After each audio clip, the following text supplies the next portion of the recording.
নমস্কার, আমি সঙ্গীতা। আপনারা শুনছেন বহিঃপ্রকাশ। আজ পড়তে চলেছি শ্রীপ্রচেত গুপ্তের ৩ নম্বর চিঠির পর্ব ৯। বেকার অকর্মণ্য ব্রিলিয়েন্ট মিথ্যাবাদীটি যে সত্যি সত্যি কোনোদিনও বাড়ি ভাড়া দেওয়ার জন্য হাতে করে ডলার এগিয়ে দেবে, গোকুলবাবু নিশ্চয় স্বপ্নেও কল্পনা করতে পারেননি। শখের মতো লেগেছে। বারান্দার টিমটিমে আলোতেই দেখলাম তালা থেরাপি আবিষ্কারকের মুখ শুকিয়ে এতটুকু।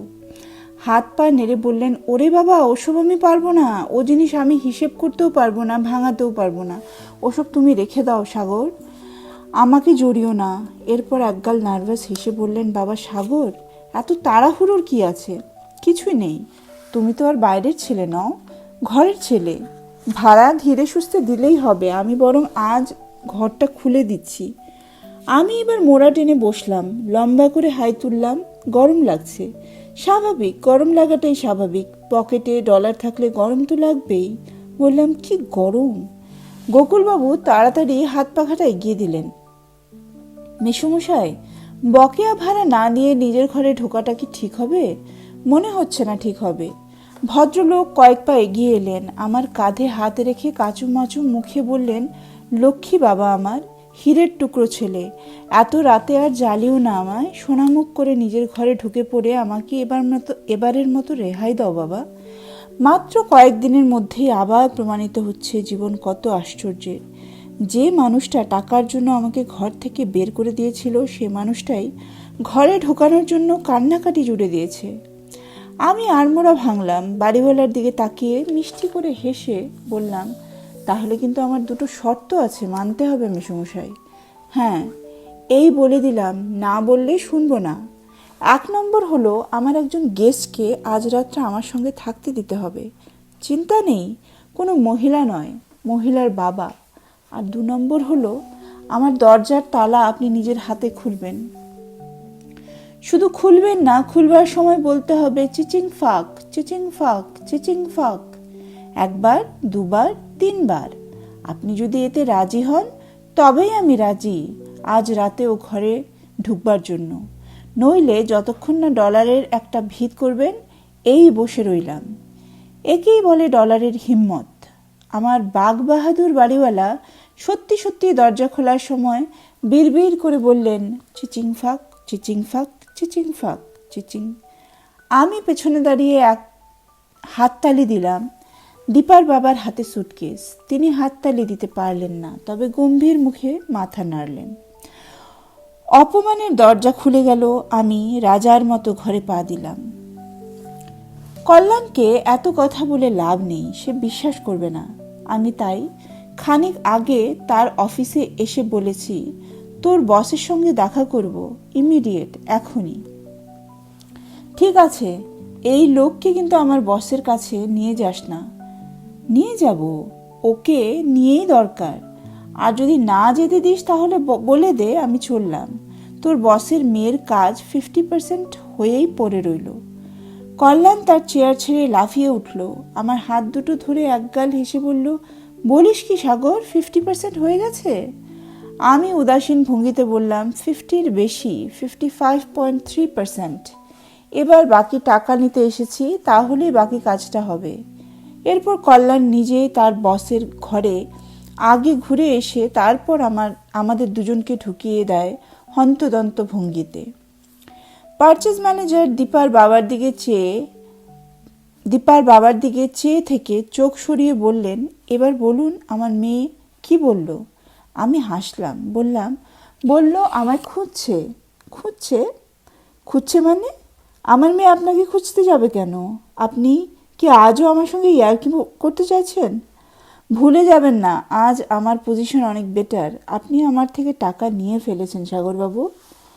মনে মনে হাসলাম। গুড পজিশন, বেটার না বেস্ট, একটু পরেই বুঝতে পারবে বাছাধন। মুখে অবাক হওয়ার ভান করে বললাম, ইয়ার্কি কেন করবো স্যার? ইয়ার্কি করার কি আছে? আপনি আমাকে খুঁজতে পারেন, আপনার মেয়ে খুঁজতে পারবে না কেন? সত্যি কথাটা কি জানেন স্যার, এই দুনিয়ায় সবাই খুঁজছে, সারাক্ষণ খুঁজছে। ছেলে বুড়ো কেউ বাদ নেই। এই যে বৃদ্ধ মানুষটা আমার পাশে বসে আছেন, জীবনের প্রায় শেষ প্রান্তে এসেও তিনি কি খোঁজা থামাতে পেরেছেন? পারেননি। উনিও খুঁজছেন। হন্যে হয়ে খুঁজছেন, অথচ এরকম হওয়ার কথা নয়। ওনার নিশ্চিন্তে বিশ্রাম নেওয়ার কথা ছিল, কিন্তু তা হয়নি। জগতের নিয়মের কারণেই হয়নি। উনি খুঁজছেন একটু শান্তি, সামান্য একটু যত্ন। আর আপনি আপনি কি খুঁজছেন বলুন তো স্যার? মেয়ের নিশ্চিন্ত ভবিষ্যৎ। আমি খুঁজছি টাকা। আর এই কল্যাণকে দেখুন স্যার, ব্যাটা আমার উপকার খুঁজছে। তাই বলছিলাম, খোঁজার কথা কি অমন করে বলা উচিত? কে কখন কাকে খোঁজে আগে থেকে বলা যায়? রাজকন্যা সত্যি আমাকে খুঁজছিল, অন্তত মুখে সেরকমই বলেছে। সত্যি কথা বলতে কি, মেয়েটার নামের মতোই মেয়েটা চমৎকার, চমৎকার এবং বুদ্ধিমতী। অনেক বেতন নিয়ে কম্পিউটার কোম্পানিতে কাজ করে। আমি যখন তাকে টেলিফোন করি তখন গনগনে দুপুর, কলকাতা রোদে ভাসছে। আজকাল কলকাতায় প্রাইভেট টেলিফোন কোম্পানিগুলো যে কোনো জায়গায় একটা করে সেট বসিয়ে দিচ্ছে। শহরের পান বিড়ির দোকান থেকে শুরু করে চকচকে শপিং মলের পার্কিং লট পর্যন্ত এই একই কাণ্ড চলছে। শুনলাম চৌরঙ্গি না হাজরার দিকে পাবলিক ইউরিনালেও সেট বসেছে। লাল রঙের টেলিফোন, হাতছানি দেয়। কোনোটার গায়ে আবার নানা ধরনের ছাড়ের কথা লেখা। একটা কথায় একটা ফ্রি, 5 মিনিট আপনি বললে 3 মিনিট আমরা বলি ধরনের সব কথা। যাই হোক, রাজকন্যার সঙ্গে কথা বলবো বলে শিয়ালদহ সাবওয়ের মধ্যে একটা টেলিফোন খুঁজে বের করি। রাজকন্যা, তুমি আমাকে চিনতে পারবে না? ওপাশের গলা থেকে যেন আনন্দ লাফিয়ে উঠল, ঝর্ণার ফ্যানার মতো উছলে উঠল। মেয়েদের এই একটা সুবিধা, সত্যি সত্যি খুশি হলে তারা আগের বসে ফিরে যায়। বালিকা বালি বালিকা শৈশবে, কিশোরী পায় বাল্য, তরুণীর জন্য অপেক্ষায় থাকে কৈশোরী। মেয়েদের এই একটা সুবিধে, সত্যি সত্যি খুশি হলে তারা আগের বয়সে ফিরে যায়। বালিকা যায় শৈশবে, কিশোরী পায় বাল্য, তরুণীর জন্য অপেক্ষায় থাকে কৈশোরী। তরুণী রাজকন্যা তার কিশোরী কণ্ঠে ঝনঝনিয়ে বেজে উঠল, সাগরদা, সাগরদা, আপনি নিশ্চয় সাগরদা? সাগরদা, আমি ঠিক ধরেছি কি না বলুন, আগে বলুন। নিশ্চয় অভিমন্যু, যার কোড নাম সিম কার্ড। প্রেমিকটি আমার কথা বলেছে। গলা নকল করেও কি দেখিয়েছে?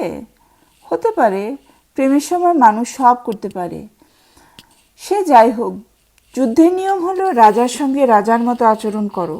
আমিও করলাম। কোনো রকম কারসাজি না করে বললাম, তুমি ঠিক ধরেছ রাজকন্যা, আমি সাগর। তুমি কেমন আছো? খুব খারাপ ছিলাম, এখন ভালো আছি। আপনি টেলিফোন করেছেন তাই ভালো আছি। উফ, আমার কি যে আনন্দ হচ্ছে!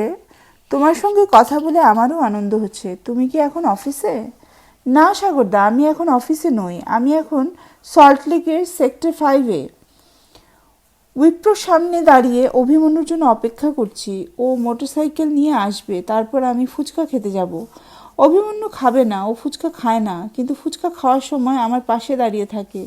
ঝালের সময় আমি যখন উ আ করে লাফালাফি করি তখন নাকি ওর খুব ভালো লাগে। কি পাজি দেখুন। সাগরদা, আপনি কি মনোফোন থেকে ফোন করছেন? অভিমন্যু আপনার মনোফোনের কথা আমাকে বলেছে, জিনিসটা দারুণ। আমাকে একটা ব্যবস্থা করে দিন না প্লিজ।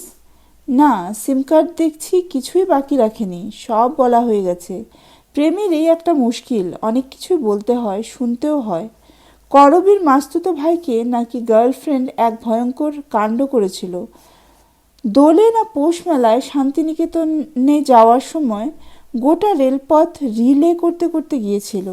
ধান ক্ষেত, নদী, পুকুর থেকে শুরু করে শিমুল, পলাশ সব, এমনকি রেলের আওয়াজ বোঝানোর জন্য টানা 20 মিনিট আবৃত্তি করেছিল। তর্জনী তুলে কেন শাসন করো, আমি মানব না, আমি মানব না। তর্জনী তুলে কেন শাসন করো, আমি মানব না, আমি মানব না। তর্জনী তুলে কেন শাসন করো, আমি। রাজকন্যা, মনোফোন সবার কাছেই আছে, শুধু কানেকশন কবে হবে সেটা কেউ আগে থেকে বলতে পারে না। হঠাৎ একদিন হয়ে যায়, দেখবে কোনো এক শুনশান দুপুরে তোমার মনোফোনও বেজে উঠবে। গম্ভীর গলার ভেতরে কেউ একজন বলবে, ম্যাডাম, বিরক্ত করার জন্য দুঃখিত, আপনি কি রাজকন্যা? তুমি বলবে হ্যাঁ আমি রাজকন্যা, তখন সে গম্ভীর গলা বলবে, অভিনন্দন ম্যাডাম, এখন থেকে আপনারা মনোফোনের লাইন চালু হয়ে গেল, হ্যাভ এ নাইস ডে, ব্যাস। তবেই আমি এখন কিন্তু মনোফোনে কথা বলছি না। সাগরদা, আপনার গলায় ইকো হচ্ছে কেন? আমি গুহা থেকে বলছি, তাই প্রতিধ্বনি হচ্ছে। তোমাকে ঘাবড়ে দেওয়ার জন্যই গুহায় ঢুকে ফোন করছি। গুহা? Interesting, very interesting. আপনি গোটা মানুষটাই খুব ইন্টারেস্টিং। আমি আপনাকে পছন্দ করি। আমি আপনার সঙ্গে দেখা করতে চাই, সে কারণেই আমি আপনাকে এত খুঁজছি। আমি ইচ্ছে করলে অভিমন্যুর কাছ থেকে টেলিফোন নাম্বার বা ঠিকানা নিয়ে আপনার সঙ্গে যোগাযোগ করতে পারতাম, কিন্তু করিনি। কেন করিনি জানেন? কারণ আমি অপেক্ষা করছিলাম। পৃথিবীতে খুব কম মানুষের জন্য অনেকটা সময় ধরে অপেক্ষা করা যায়। অভিমন্যুর কাছ থেকে শুনে মনে হয়েছিল আপনি সেরকমের একজন। এবার কাজের কথায় আসতে হবে। রাজকন্যা, তুমি কি জানো তোমার বাবার কাছ থেকে আমি কি কাজের দায়িত্ব নিয়েছি? রাজকন্যা খিলখিল করে হেসে উঠল। জানি, দায়িত্ব জানি। আপনি কিভাবে দায়িত্ব পালন করছেন তাও জানি, সব জানি। অভিমন্যু বলেছে আপনি একটা বেকার পার্টিবাজ গুন্ডা ছেলের সঙ্গে সুন্দর একটা মেয়ের বিয়ে দেওয়ার চেষ্টা করছেন। সেই বিয়েই হবে গোপনে, মেয়ের বাড়িতে কেউ আগে থেকে জানতে পারবে না, তাই তো? শুধু ডেটটা আপনি ঠিক করবেন। কথা শেষ করে রাজকন্যা আবার হাসতে শুরু করলো। আমি বললাম, গুড, তাহলে তো তুমি সবই জেনে গেছো। আসলে কি জানো রাজকন্যা, প্রথমে খানিকটা বিভ্রান্তির মধ্যে ছিলাম। যতই হোক ছেলে কাজকর্ম কিছু করে না। পরে ভেবে দেখলাম ভাবনা ঠিক নয়। বেকার মেয়ের যদি বিয়ে হয়, ছেলের হবে না কেন? এই ভাবনাটাই মেয়েদের পক্ষে অপমানের। আমরা পোশাকে আধুনিক হয়েছি, কথায় হয়েছি, কাজে হব না কেন? ওপাশ থেকে কোনো উত্তর এলো না। আমি আবার শুরু করলাম, যাক রাজকন্যা, এবার দরকারি কথা বলি। সব ঠিক হয়ে গেছে। বিয়ে অ্যান্ড হানিমুন একটাই প্যাকেজ। তুমি ছুটির জন্য আজই অ্যাপ্লাই করে দাও। অভিমন্যু 10 দিনের কথা বলবে। তুমি শুনবে না। বেকার স্বামী সব কথা শোনা ঠিক হবে না, মাথায় চড়ে বসবে। তুমি ছোট মেয়ে, সংসারে ঢুকছো, প্রথম থেকে কড়া হাতে চালাতে হবে, তাকে কাজকর্মে ঢোকাতে হবে। তুমি এখন অফিসে 7 দিন ছুটির জন্য অ্যাপ্লাই করবে, কিন্তু 7 দিন পরেও জয়েন করবে না। স্বামীকে চমকে দিয়ে আরও 3 দিন কামাই করবে। মোট সেই 10 দিনই হলো, আবার হলোও না। বিয়ের ব্যবস্থা নিয়ে তোমাদের চিন্তার কোনো কারণ নেই। আমার পরিচিত রেজিস্ট্রির ভদ্রলোক খুবই ভালো। সম্প্রতি তিনি একটি পুনর্বিবাহ অনুষ্ঠানে কাজ করেছেন। পুনর্বিবাহ কি জানো? অনেকটা একই চাকরিতে পুনর্বহালের মতন। পাত্রপাত্রী সেম, শুধু বিবাহ আবার। মজার না? ওই রেজিস্ট্রার ভদ্রলোক কিন্তু মজার থেকে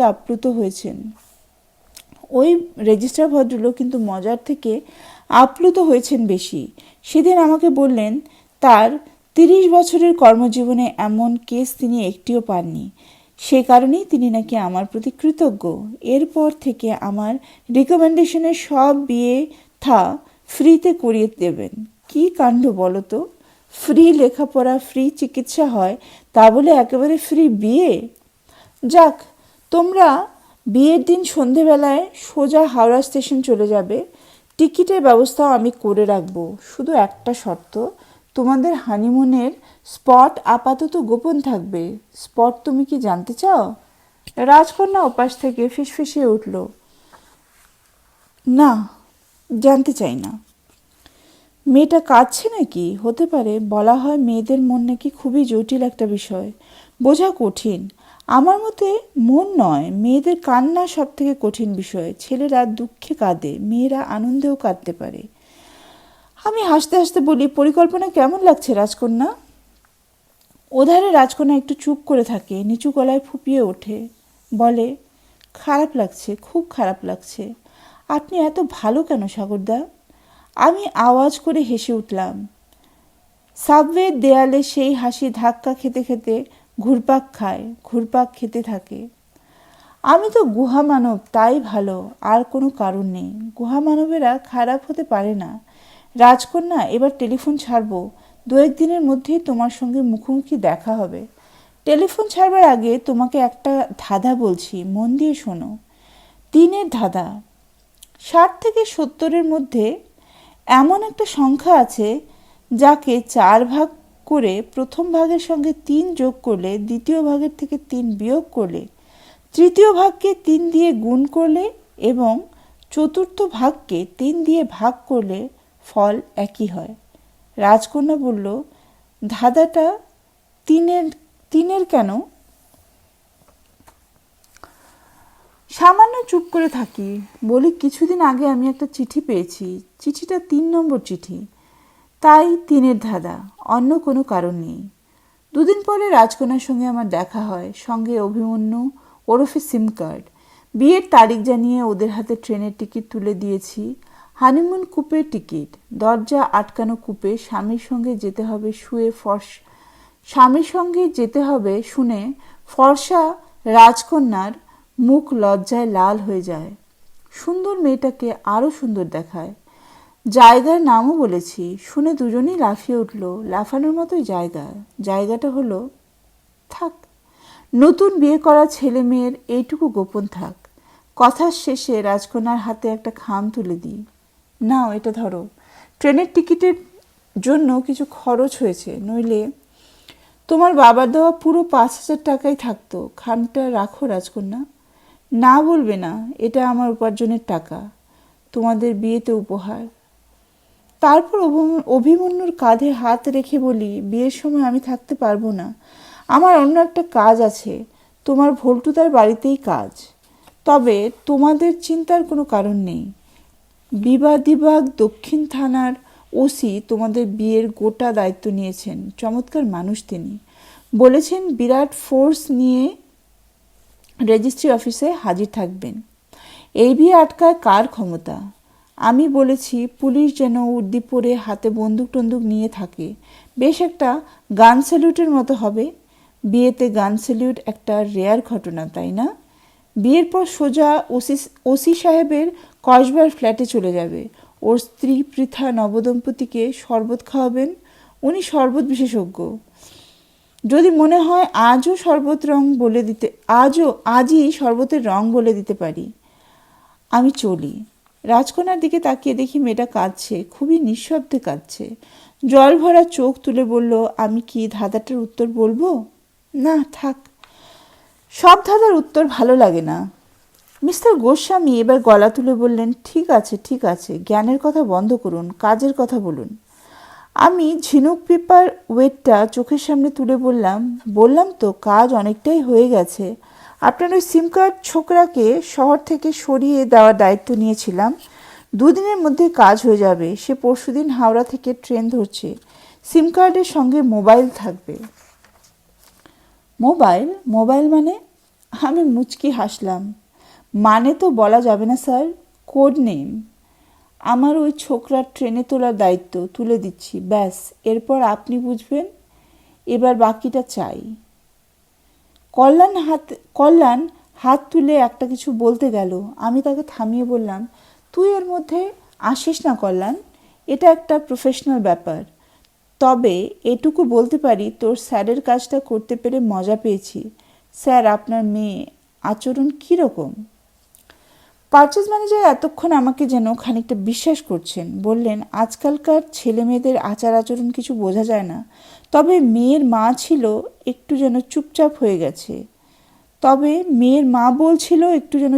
হয়ে গেছে। থম মেরে গেছে। আমি হেসে বললাম, যাবেই। আমার ধমক খেলে সব মানুষই থম মেরে যায়। স্যার, কিছু মনে করবেন না, সেরকম হলে আপনিও যাবেন। কল্যাণ আমার হাঁটুতে চিমটি দিল। আমি কিছু বললাম না। দিক, যত খুশি চিমটি দিক, বেচারির জন্য দুঃখ হচ্ছে। আসল ঘটনা জানাজানির পর বদলি না হয়ে যায়। মিস্টার গোস্বামী খানিকটা আপন মনেই বললেন, ভাবছি মেয়েটার বিয়ে দিয়ে দেব। আমি সোৎসাহে বললাম, দিয়ে দিন স্যার, অবশ্যই দিয়ে দিন। আমার চেনা রেজিস্টার আছে, ফাইন পার্সন। পুনর্বিবাহের কাজে ইতিমধ্যেই নাম করে ফেলেছে ভদ্রলোক। কয়েকদিনের মধ্যেই টিভিতে দেখা যাবে। গানের লড়াইয়ের বিচারক সেজে কানে হেডফোন দিয়ে গম্ভীরভাবে মাথা নাড়ছেন। জানেন তো স্যার, আজকাল একটু নামডাক হলে আর রক্ষে নেই। টিভিওয়ালারা অলি গলিতে পর্যন্ত এজেন্ট রেখেছে, নাম হলেই তুলে নাও। তুলে নিয়ে সোজা স্টুডিওতে, গানের কম্পিটিশনের বিচারকের চেয়ারে। আমাদের পাড়ার এক কুস্তিগিরকে নিয়ে তো স্যার দুটো চ্যানেল খামচাখামচি হলো, বিরাট কেলেঙ্কারি। একটা চ্যানেল হিন্দির জন্য, অন্যটা রাগ প্রধান। শেষ পর্যন্ত কুস্তিগির অবশ্য রাগ প্রধান বেছেছেন। ফাইনাল এপিসোডে উনি নিজে গাইবেন। রোজ সকালে বাড়িতে হারমোনিয়াম বাজিয়ে প্র্যাকটিস করছেন। আলগা করগো খোপার বাঁধন, দিল ওহি মোরা ফাঁস গাই। গলা সুন্দর। পারচেজ ম্যানেজার কঠিন চোখে তাকালেন। আমি চুপ করলাম। উনি বললেন, আপনি বাকি টাকা কি এখনই নেবেন? আমি শান্ত গলায় বললাম, ক্যাশ স্যার, ক্যাশ নয়, বাকিটা কার্ডে নেব। বাকিটা কাইন্ডে নেব। কাইন্ডে মানে? কল্যাণ বলল, কি যা তা বলছিস সাগর, বি সিরিয়াস। আমি কল্যাণকে সম্পূর্ণ অবজ্ঞা করে তার বসের দিকে তাকিয়ে বলি মানে কিছু নয় স্যার, এই যে বৃদ্ধ মানুষটা আপনার সামনে বসে আছেন, ইনি অসুস্থ। সাধারণ অসুখ নয়, মানসিক অসুখ। এখানে আসার আগে আমি এনাকে একজন ডাক্তারের কাছে নিয়ে যাই। তিনি বলেছেন চিন্তার কারণ নেই, অসুখ একেবারেই প্রথম পর্যায়ে আছে, কিছুদিন নার্সিংহোমে রেখে চিকিৎসা করলেই হবে। স্যার, এই চিকিৎসার খরচটা আপনি দেবেন। পুরো টাকা আজই নার্সিংহোমে পাঠিয়ে দিতে হবে। তাড়াহুড়োর কিছু নেই, আমরা বসে আছি। টাকাটা চলে গেলে আমরা একটা ট্যাক্সি ডেকে রওনা দেব। ট্যাক্সি ভাড়া আপনাকে দিতে হবে না স্যার, কল্যাণ দেবে, ও কথা দিয়েছে। কথা শেষ করে আমি হাসি। হাসিটা কার মতো হলো, নায়ক না ভিলেন? দীপার বাবাকে নার্সিংহোমে রেখে বেরিয়ে এসে দেখি আকাশে দলে দলে মেঘ ছুটছে। তারা যেন আমায় খুঁজছিল, দেখতে পেয়েই হি হি করে উঠল। বৃষ্টি নামলো ঝেপে, চারপাশ ঝাপসা করে। ইচ্ছে করলেই কোনো দোকান বা বাড়ির তলায় ঢুকে পড়তে পারি, কিন্তু ঢুকবো না। আমি বৃষ্টির মধ্যে হাঁটবো। বৃষ্টির ফোঁটারা আমার কানে কানে ফিসফিস করে বলবে, এভাবে নয়, এভাবে ঠিক হলো না। নদীর বুকে বৃষ্টি পড়ে, পাহাড় তাকে সয় না। এভাবে নয়, এভাবে ঠিক হয় না। কিভাবে হয়? কেমন করে হয়? কেমন করে ফুলের কাছে রয় গন্ধ আর বাতাস দুইজনে? আমি বৃষ্টির কথা শুনবো আর চোখ মুছবো আর শুনবো। কেউ জানতেও পারবে না আমি কাঁদছি। সবাই ভাববে বৃষ্টির জল পড়ছে। ভোল্টু তার বাড়ির সামনে পৌঁছে দেখি দারুণ ব্যাপার। কাঙালি ভোজনের কতগুলো নির্দিষ্ট নিয়ম আছে। বসার ব্যবস্থা করতে হয় ফুটপাতে। দুটো সারি দিয়ে টানা বসা, একটায় মহিলা, অন্যটায় পুরুষ। এই সারি গলির মুখ থেকে বড় রাস্তার মোড় পর্যন্ত নিয়ে যেতে পারলে সব থেকে ভালো। তাহলে যেসব ভিআইপি এই অনুষ্ঠানে শুভেচ্ছা জানাতে আসবেন তাদের সুবিধা হবে। ফট করে গাড়ি থেকে নেমেই পড়বেন। কিন্তু তা না করে কাঙালি ভোজনের ব্যবস্থা যদি গলির ভেতর হয় তাহলেই সমস্যা। গাড়ির সমস্যা। এখন গাড়ি মানেই চেহারায় বড়। ভিআইপির 1.5 গাড়ি হলে তো কথাই নেই। এক একটা প্লেনের মতো, নড়তে চড়তে এবং দাঁড়াতেই গাদাখানিক জায়গা লাগবে। ভিআইপি গাড়ির ড্রাইভাররা হলেন মিনি ভিআইপি। তারা সরু গলি দেখলেই বিরক্ত হবেনই তো। এই কারণেই খেতে বসা কাঙালির সারি বড় রাস্তার মোড় পর্যন্ত নিয়ে যাওয়ার নিয়ম অনুযায়ী খিচুড়ি এবং ছ্যাঁচড়া নেওয়ার জন্য রাস্তার আরেক পাশে থাকবে লম্বা লাইন। সেখানে ঠেলাঠেলি এবং মারপিট চলবে। সব থেকে ঝামেলা করে অসভ্য দুর্বিনীত কাঙাল বালকের দল। এর জন্য অনুষ্ঠানে আলাদা করে স্বেচ্ছাসেবকের ব্যবস্থা রাখতে হয়। তারা বেটে বেটে লাঠি হাতে টহল মারে। এদিক ওদিক দেখলেই মার। ঠিকই করে, সব কিছুরই একটা শৃঙ্খলা থাকা উচিত। আমরা এই জরুরি কথাটা খেয়াল রাখি না। শুধু মারপিট নয়, এই হারামজাদারা অনেক সময় আবার খেয়ে এসে আবার লাইন দেয়। এ কারণেই টোকেন সিস্টেমের নিয়ম ভালো। এই সিস্টেমে যে উদ্যোক্তারা গেছে তারাই হাতে নাতে সুফল পেয়েছে। প্রধান অতিথিকে দিয়ে টোকেন বিতরণের মাধ্যমে অনুষ্ঠানের শুভ সূচনা করেছে ফুটবল ম্যাচে গেলে বলে লাথি মেরে অনুষ্ঠান শুরু করা হয়। কাঙালি ভোজন ফুটবল ম্যাচ নয়। প্রধান অতিথি শালপাতায় খিচুড়ি নিয়ে পথে বসে খেতে পারেন না, তাই টোকেন বেলি। যাই হোক, কাঙালি ভোজন অনুষ্ঠানের সবথেকে গুরুত্বপূর্ণ বিষয় এর আওয়াজ, খিদের আওয়াজ। যতক্ষণ অনুষ্ঠান চলবে সেই আওয়াজ থাকবে, চাপা, গম্ভীর এবং ধারালো। সেই আওয়াজ ধোঁয়ার মতো কুণ্ডলি পাকিয়ে উঠতে থাকবে আকাশে, তারপর ছড়িয়ে পড়বে চারপাশে। ইংরেজিতে কেই বলে হাউলিং, বাংলায় কোলাহল না গুঞ্জন, গুম গুম গুম। এক একটা সময় দূর থেকে এই আওয়াজ শুনলে গা ছমছম করে, মনে হবে ভয়ঙ্কর কোনো অগ্নুৎপাতের আগে অগ্নেয়গিরি বুঝি হুঙ্কার দেয়। ভল্টু তার সব নিয়ম ভেঙে দিয়েছে। তার ভিখিরি ভোজনের আয়োজন দেখে চমকে গেলাম। বাড়ির উল্টো দিকের মাঠে শামিয়ানা টাঙানো, খিদের আওয়াজের বদলে হালকা করে বক্সে গান বাজছে, হিন্দি গান। মুন্না ভাই MBBS, মুন্না ভাই। শামিয়ানার রঙিন ঝলমলে, ভেতরে চেয়ার টেবিল পাতা, টেবিলে ছোট ছোট ফুলদানি, তাতে একটা করে ফুল। লোকটা করেছে কি, ভিখিরিকে চেয়ার টেবিল ফুল। শুধু চেয়ার টেবিল নয়, বড় বড় ফ্যান ঘুরছে সাই সাই করে। ছেঁড়া, নোংরা, বদখত গন্ধের জামা কাপড় পরা মানুষগুলো হাসি হাসি মুখে পা দুলিয়ে দুলিয়ে মাছের মুড়ো খাচ্ছে। তাদের জট পাকানো উকুন ভরা চুল উড়ছে ফুরফুরিয়ে। লুঙ্গি পরা খালি গায়ের এক বুড়ো পরিবেশনকারীকে ডেকে পাতের ফিশ ফ্রাই হাতে তুললে বলল, এই যে ছোকরা, এদিকে শোনো একবার, জিনিসটা ভালো নয়, ঠান্ডা মেরে গেছে, মুখে দিলেই অম্বল হবে। যাও, তুমি গরম দেখে একটা নিয়ে এসো দেখি। আনার সময় হাতের চেটো দিয়ে গরম পরীক্ষা করে আনবে, নইলে কিন্তু বিপদ আছে, আবার পাঠাবো। ভল্টুদা আর বৌদিকে দেখলাম বেজায় ছুটোছুটি করছে। ওরা নিজেদের হাতে রিপিটের দায়িত্বে রেখেছে। জনে জনে গিয়ে বলছে, আর একটা মাছ দিন, 1 চামচ ফ্রাইড রাইস, মাংস নিন 2 টুকরো। অসুবিধা কিছু নেই, মাংসে ঝাল নেই, ছোটরা খাবে বলে ঝাল দিতে বারণ করেছি। নেমন্তন্ন বাড়িতে রিপিট একটা খুবই গুরুত্বপূর্ণ বিষয়, মূল পরিবেশনের থেকেও গুরুত্বপূর্ণ। কিছুদিনের মধ্যেই মানুষ মূল পরিবেশন ভুলে যায়, রিপিট মনে রাখে বহুদিন পর্যন্ত। এদেরটাও মনে রাখবে। এক ফাঁকে ভল্টুদা আমার কাছে সরে এলো, একগাল হেসে বলল, ধন্যবাদ সাগর, তুই তোর দায়িত্ব ভালোভাবেই পালন করেছিস। ভিখিরির উপস্থিতি খুবই চমৎকার। আমি মাথা নামিয়ে কায়দা মেরে বো করলাম, বললাম, মোস্ট ওয়েলকাম ভল্টুদা।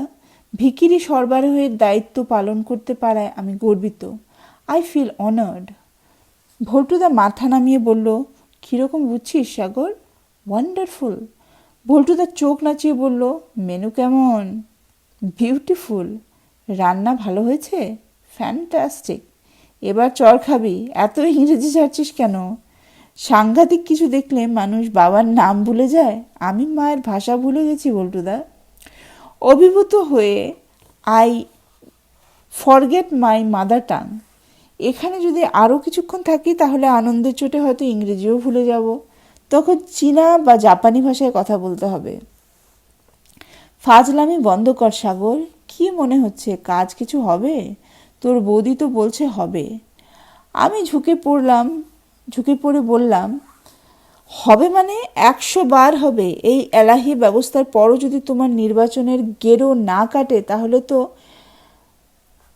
যাগযজ্ঞ সংস্কার মানত সিস্টেমটার উপরের থেকে মানুষের বিশ্বাসই আর থাকবে না। ভগবান কি আর সেটা অ্যালাউ করতে পারেন ভল্টুদা? মনে হয় না অত বড় ঝুঁকি নেবেন তিনি। ভল্টুদা আমার দিকে আরও ঘেঁষে এলেন। তোকে চুপি চুপি একটা কথা বলি সাগর, কাউকে এখনই বলিস না। কাল পর্যন্ত ওসব ইলেকশন নিয়ে ভাবছিলাম, কিন্তু আজ খাওয়া দাওয়া শুরু হওয়ার পরই দেখছি আর ওসব মাথায় নেই। ভালো লাগছে, খুবই ভালো লাগছে। একটু আগেই মনে মনে সিদ্ধান্ত নিলাম এই খাওয়া দাওয়ার ব্যাপারটা নিয়মিত করব। এই ধর 3 মাসে একবার, রবিবার দেখে। খরচাপাতি নিয়ে কোনো চিন্তা নেই। আমার বারান্দার প্রণামীর বাক্স তো আছেই। কীরকম হবে বলতো?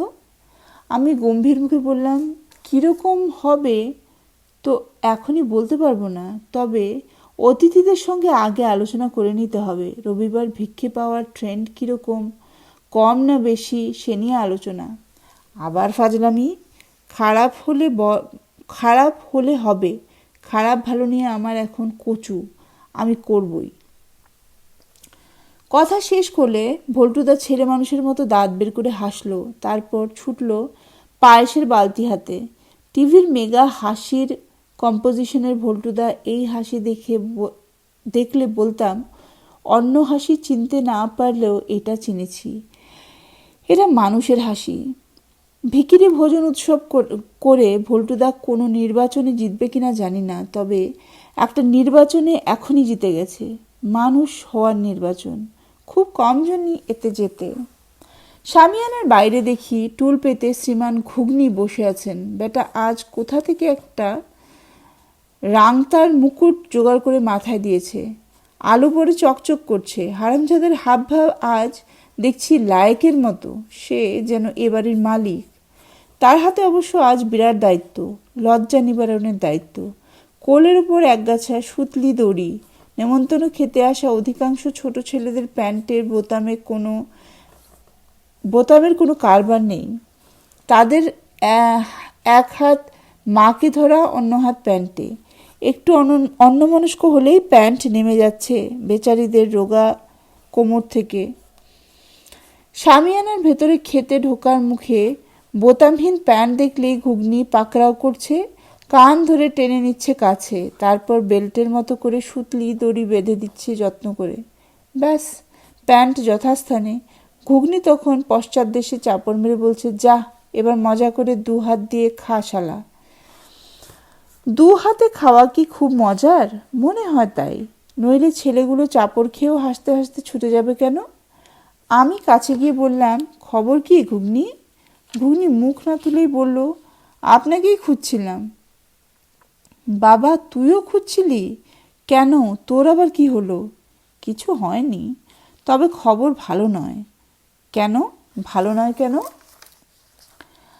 আমি খাওয়া বয়কট করছি। খাওয়া বয়কট? ব্যাপারটা কি ঘুগনি? বেগুন ভাজা হয়নি তাই বয়কট। আমার একটা প্যাটিস আছে।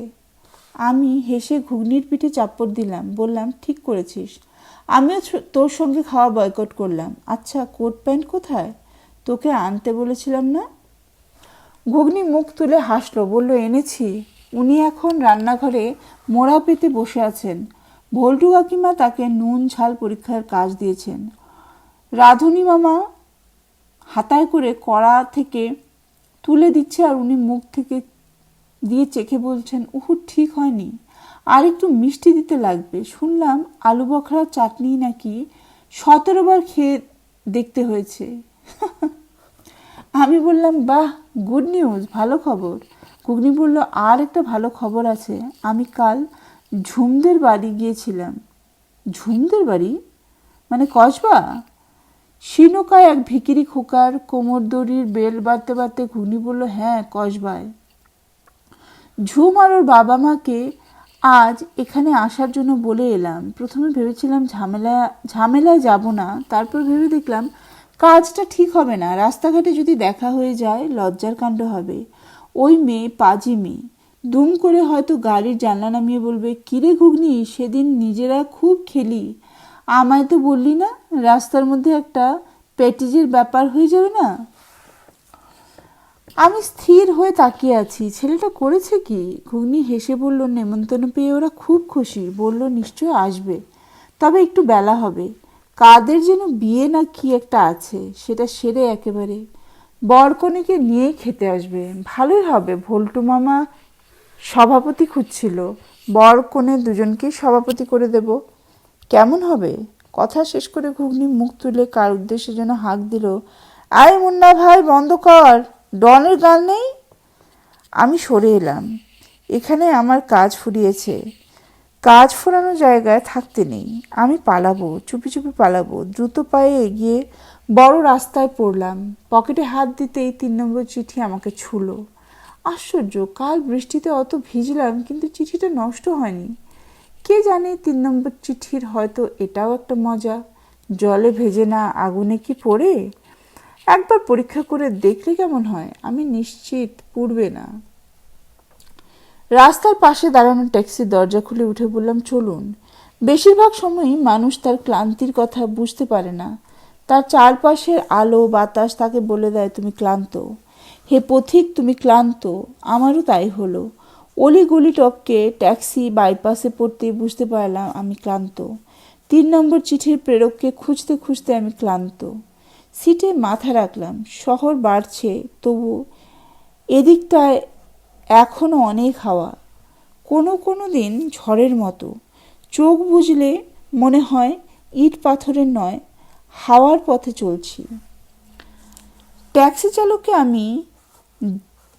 চালককে যে আমি এই রাস্তায় আসতে বলেছি এমন নয়, সে নিজেই এসেছে। হয়তো আমার ক্লান্ত মুখ দেখে তার হাওয়ার কথা মনে হয়েছে। আমি চোখ বুঝলাম, নম্বর টিপলাম মনোফোনের। রেবা, কেমন আছো? ভালো আছি, খুব ভালো আছি। ভালো আছো? কি করে ভালো আছো রেবা? ঠিক জানি না কি করে আছি, হয়তো তুমি পাশে নেই বলেই। অনেক সময় এরকম হয় সাগর, গভীর না পাওয়া থেকে এক ধরনের প্রাপ্তির অনুভূতি তৈরি হয়। সে অনুভূতি মানুষকে ভালো থাকতে সাহায্য করে। এটা এক ধরনের অসুখ হতে পারে। কোনটা সুখ কোনটা অসুখ আজকাল আর হিসেব করতে ইচ্ছে হয় না। তুমি অসুখ থেকে বেরিয়ে এসো রেবা। আমি বেরোতে চাই না, থাক ওসব কথা। তোমার 3 নম্বর চিঠির খবর কি সাগর? তুমি এই চিঠির কথা জানলে কি করে রেবা? আমি জানি, তুমি খবর বলো সাগর। খবর ভালো নয়, এখনো পত্রলেখককে খুঁজে পাইনি। পাওনি? নাকি পেয়েও চিনতে পারোনি? অনেক সময় তো এরকম হয়, যাকে চেনার কথা তাকেই চেনা হয়ে ওঠে না, আর যাকে না চিনলেও চলে যায় তাকে নিয়ে আমরা বসে থাকি, হয় না? আবার এটাও তো হতে পারে তোমার ওই চিঠিটা আসলে চিঠি নয়, তার থেকেও বেশি কিছু, বড় কিছু। কি সেটা? মানুষ হতে পারে না সাগর? কিছু কিছু মানুষ আছে যারা তোমার ওই চিঠির মতোই হঠাৎ এসে হাজির হয়। হতে পারে। রেবা, একটা কথা বলবো? বলো। তুমি কি ফিরে আসবে? কোথায়? কলকাতায়, আমার কাছে। দূর পাগল, কলকাতায় যাব কেন? তোমার কাছেই তো আছি। থাকিও সব সময়। আমি না থাকলেই বা কি, তুমি তো থাকো, থাকো না? সেই যে গান আছে, তোমায় আমি হারাই যদি তুমি হারাও না। না, আমি হারাই রেবা, বারবার হারাই। শুধু তোমাকে নয়, নিজেকেও হারাই। হারাই আর হন্যে হয়ে খুঁজি, পাই না, তবু খুঁজি। একটা সময় কি মনে হয় জানো রেবা? মনে হয় এই চিঠি বুঝি আমি আমারই জন্যে লেখা। আমি নিজেকেই লিখেছি, খুঁজেছি, খুব খুঁজছি। হ্যালো রেবা, হ্যালো, শুনতে পাচ্ছ? হ্যালো। চোখ খুলি, ট্যাক্সি আটকেছে পরমা আইল্যান্ডের ট্রাফিক সিগন্যালে। দূরের আকাশে বিকেল নামছে, মেঘের ফাঁকে সুতোর মতো গোলাপি রেখার বিকেল, ভারী সুন্দর। ট্যাক্সি চালক ঘাড় ঘুরিয়ে জিজ্ঞেস করে, কোথায় যাবেন?